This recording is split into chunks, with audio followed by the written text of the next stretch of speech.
सभी प्रकार के पत्रकार बंधुओं का स्वागत एवं हार्दिक अभिनंदन करता हूं, जो समय समय पर हमारी समस्याओं और बातों को सरकार के समक्ष रखते हैं।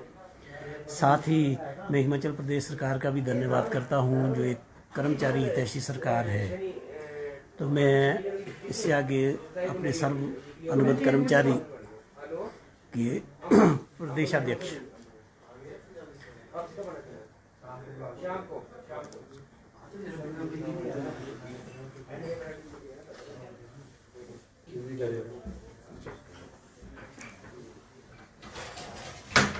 दोबारा से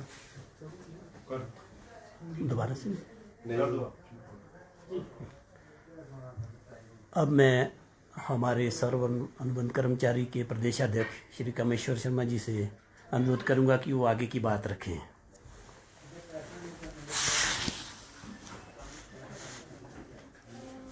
सबसे पहले आप सभी पत्रकार बंधुओं का हार्दिक स्वागत और हार्दिक अभिनंदन करते हैं। बहुत बहुत धन्यवाद।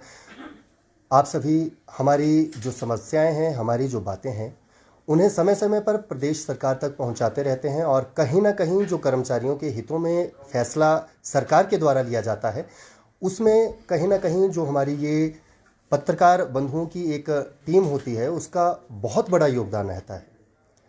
हमारा संघ हिमाचल प्रदेश सर्व अनुबंध कर्मचारी महासंघ है और मैं सबसे पहले इस महासंघ के विषय में आपको बताना चाहूँगा।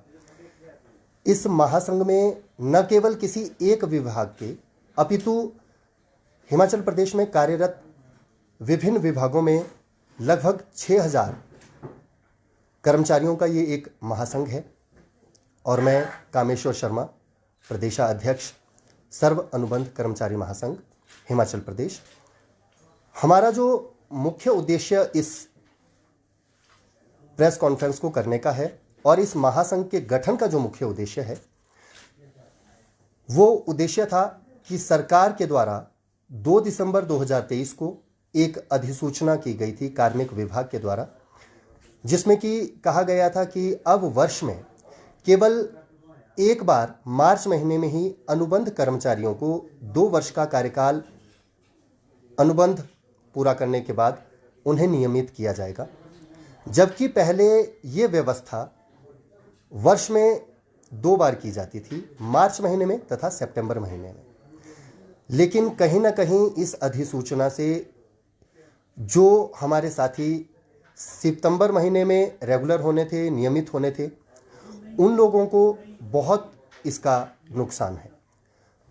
मान लीजिए जिन साथियों की नियुक्ति लगभग अप्रैल या मई महीने में हुई थी, वे अपना 2 साल का कार्यकाल पूरा करने के बाद नियमित होने थे सितंबर माह में, लेकिन अब इस अधिसूचना की वजह से वो लोग नियमित होंगे आगे जाकर मार्च महीने में। कहीं ना कहीं उन्हें लगभग 1 वर्ष का नुकसान हो रहा है।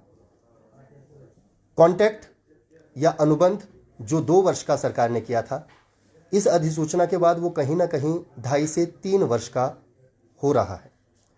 तो इस वजह से हमारे साथियों को वित्तीय नुकसान तो है ही है, लेकिन साथ ही साथ इसके साथ उन्हें कहीं ना कहीं वरिष्ठता की भी हानि हो रही है। 2 वर्ष का जो अनुबंध काल होता है, इसमें बेसिक का 60% दिया जाता है, सैलरी जो मिलती है, और जब कोई अनुबंध कर्मचारी अपने परिवार सहित कहीं बाहर जॉब करता है तो इतना कम वेतन में मुश्किल से गुजारा हो पाता है। हर अनुबंध कर्मचारी इस आस में रहता है कि हम 2 वर्ष का कार्यकाल पूरा करने के बाद शीघ्र ही रेगुलर होंगे और उसके बाद हमारी सैलरी बढ़ेगी और हमारा खर्चा अच्छे से चल पाएगा। तो ये जो हमारी समस्या थी, इसको लेकर हम प्रदेश सरकार से मिले, विभिन्न मंत्रियों से, विधायकों से और माननीय मुख्यमंत्री जी से भी कई बार मिल चुके हैं। उनका आश्वासन यही था कि शीघ्र अतिशीघ्र आपकी जो ये समस्या है, इसका समाधान किया जाएगा, बीच का रास्ता निकाला जाएगा। लेकिन जब तक सरकार की तरफ से कोई इस तरह की अधिसूचना पुनः नहीं की जाती, तब तक मन में संशय बना रहता है। हिमाचल प्रदेश सरकार, जो कि एक कर्मचारी हितैषी सरकार है और हमें आशा ही नहीं अपितु पूर्ण विश्वास है कि वे अनुबंध कर्मचारियों की इस समस्या का समाधान जल्दी ही करेंगे, जिससे प्रदेश भर में कार्यरत अनुबंध आधार पर जो विभिन्न विभागों में लगभग 6000 कर्मचारी हैं वो लाभान्वित होंगे।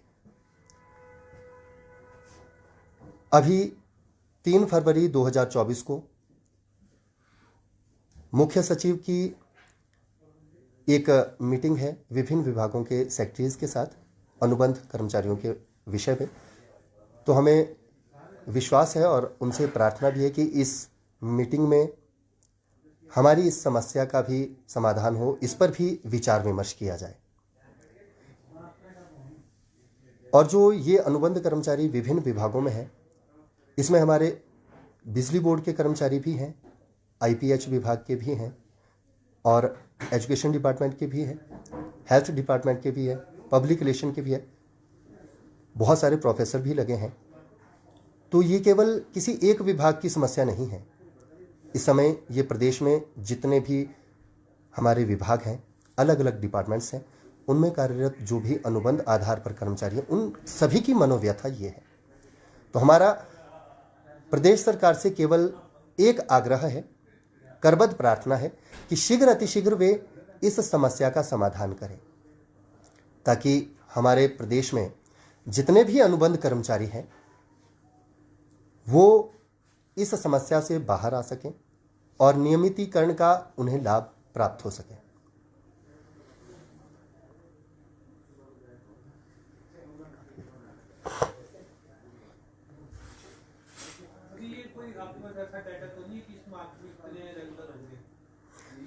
जो हमने आपको डाटा बताया है अनुबंध कर्मचारियों का, वो कर्मचारियों का डाटा हमारे पास सितंबर मास में रेगुलर होने वाले साथियों का है जी।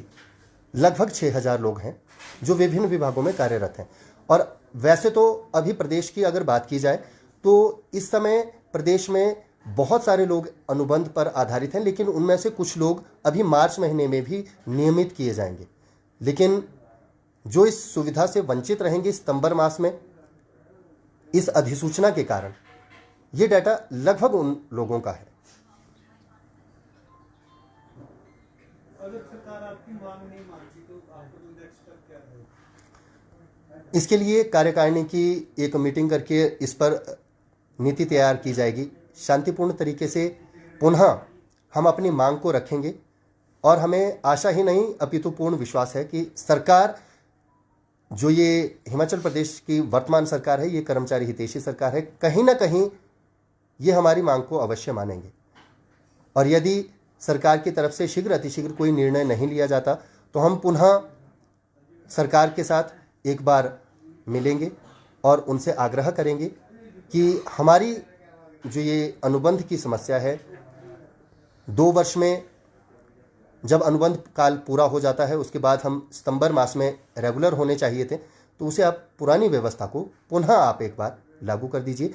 या फिर जो ये नोटिफिकेशन थी 2 दिसंबर 2023 को हुई थी, इससे पहले जो लोग ज्वाइन कर चुके हैं एटलीस्ट उन पर इस अधिसूचना का प्रभाव ना पड़े। जिन्होंने ज्वाइन कर लिया है, क्योंकि जब भी कोई नियम बनता है वो आगे भविष्य में होने वाली भर्तियों के लिए बनता है।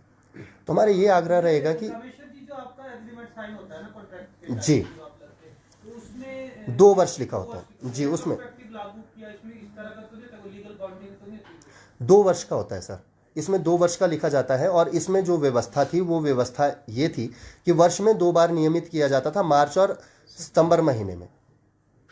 अब इसमें यदि कोई बंधु मान लीजिए जुलाई या अगस्त महीने में ज्वाइन करता है तो वो सितंबर मास में रेगुलर होता था, भले ही उसको 2 साल अनुबंध के जुलाई महीने में पूरे हो चुके हैं। लेकिन इस अधिसूचना के कारण वो व्यक्ति सीधा अब मार्च के लिए जाएगा। और खासकर जो लोग अप्रैल और मई में जिन्होंने ज्वाइन किया है, क्योंकि हमारी जो भर्ती होती है ये बैच वाइज आधार पर भी होती है और अनुबंध आधार पर भी होती है। अच्छा, बैच वाइज में क्या होता है कि लोग एक अधिक एज में, अधिक आयु में ज्वाइन करते हैं, तो उनके पास जॉब का बहुत ज़्यादा समय शेष नहीं रहता। तो कहीं ना कहीं उनके लिए ये 6 महीने का समय या 1 साल का समय बहुत मायने रखता है।